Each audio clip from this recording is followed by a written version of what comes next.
राधे राधे सभी को। आज की वीडियो में मैं आप लोगों को देवसैनी एकादशी की बहुत ही सरल पूजा विधि बताने वाली हूँ। देवसैनी एकादशी का व्रत कब रखा जाएगा, इसका पारण का समय क्या है और देवसैनी एकादशी पर हमें क्या दान करना चाहिए और कौन से जो शुभ कार्य हैं वो करने चाहिए और कौन से कार्य हैं वो नहीं करने चाहिए। आज की वीडियो में पूरी जानकारी आप लोगों को मिलेगी। तो चलिए हम वीडियो स्टार्ट करते हैं। देवसैनी एकादशी से हमारे देव सो जाते हैं, यानी श्री हरि विष्णु जी शयन मुद्रा में 4 माह के लिए चले जाते हैं और भगवान शिव शंकर इस धरती का कार्यभार संभालते हैं। इसलिए देवसैनी एकादशी पर श्री हरि विष्णु जी के साथ साथ आप चाहें तो शिव शंकर जी की भी पूजा कर सकते हैं। सबसे पहले तो हम एक चौकी लगा लेंगे। सुबह सवेरे स्नान करके हमें ये पूजा करनी होती है। आप चाहें तो ये पूजा अपने घर के मंदिर में भी कर सकते हैं या आप चाहें तो ये अलग से चौकी लगा कर भी कर सकते हैं।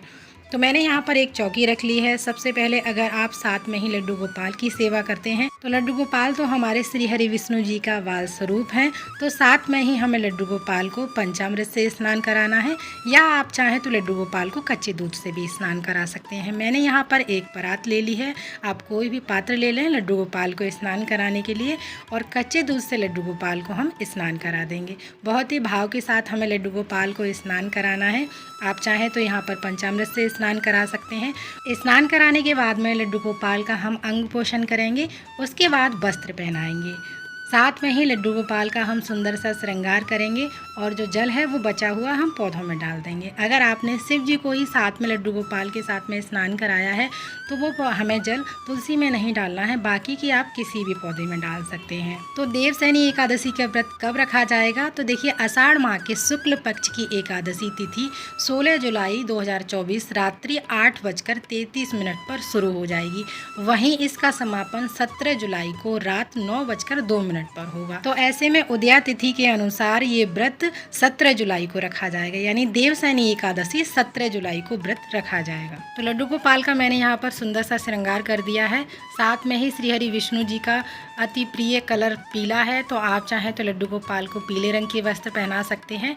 और साथ में ही कमेंट करके ज़रूर बताइएगा कि आपको हमारे लड्डू गोपाल कैसे लग रहे हैं। तो चलिए पूजा की तैयारी कर लेते हैं। मैंने यहाँ पर एक चौकी लगा ली है। चौकी पर पीले कलर का वस्त्र बिछा लिया है।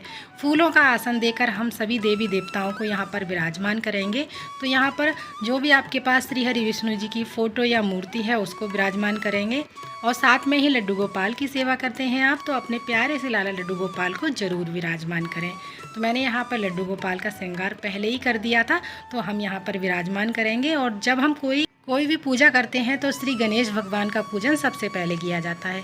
आपके घर के मंदिर में कोई भी गणेश भगवान की मूर्ति या फिर तस्वीर है तो उसको विराजमान करेंगे और जल के छींटे देकर हम शुद्धिकरण करेंगे, क्योंकि हमारे सभी देवी देवता विराजमान हैं। उसके बाद में हम दीपक जलाएंगे, अग्निदेव का आवाहन करेंगे, क्योंकि पूजा प्रारंभ करने से पहले दीपक जलाया जाता है। तो हम यहाँ पर दीपक जलाएंगे। दीपक जलाने के बाद में सभी को हम चंदन का तिलक लगाएंगे, क्योंकि श्री हरि विष्णु जी को और लड्डू गोपाल को चंदन का जो तिलक है वो अति प्रिय होता है। तो मैंने यहाँ पर चंदन ले लिया है। आप चाहें तो रोली से भी तिलक लगा सकते हैं। तो सबसे पहले गणेश भगवान को तिलक करेंगे, विष्णु भगवान को तिलक करेंगे, अपने लड्डू गोपाल को करेंगे और हमने जो गाय माता विराजमान की हैं उनको भी तिलक करेंगे। और विधिवत हमें दीपक का भी इसी प्रकार पूजन करना है। आप एकादशी में तिल के तेल का या फिर देसी घी का दीपक जला सकते हैं। साथ में ही हम सभी को तिल समर्पित करेंगे। एकादशी के व्रत में तिल समर्पित करने का बहुत अधिक महत्व होता है, तो हम सभी को यहाँ पर तिल समर्पित करेंगे और थोड़े से तिल हम अग्निदेव को समर्पित करेंगे। कहा जाता है जितने भी तिल चटकते हैं जब हम अग्निदेव में समर्पित करते हैं तो उतने ही हमारे कष्ट दूर होते हैं। अब हम सभी को कलावा समर्पित करेंगे। तो यहाँ पर वस्तु स्वरूपी कलावा समर्पित करना है। अगर आपके पास जनेऊ है तो आप जनेऊ समर्पित कर सकते हैं। गणेश भगवान को मैंने यहाँ पर जनेऊ समर्पित कर दिया है और विष्णु भगवान को कलावा समर्पित कर दिया है। साथ में ही हमने लड्डू गोपाल को पहले ही वस्त्र पहना चुके हैं। गौ माता को कलावा समर्पित करेंगे, अग्निदेव को भी कलावा समर्पित करेंगे। अब हम सभी को फूल समर्पित करेंगे। अगर आपके पास फूल नहीं है तो आप ये पूजा बगैर फूलों के भी कर सकते हैं। अगर आपको पीले रंग के फूल मिल जाते हैं तो बहुत ही अच्छी बात है। मैंने यहाँ पर सभी को फूल समर्पित कर दिए हैं।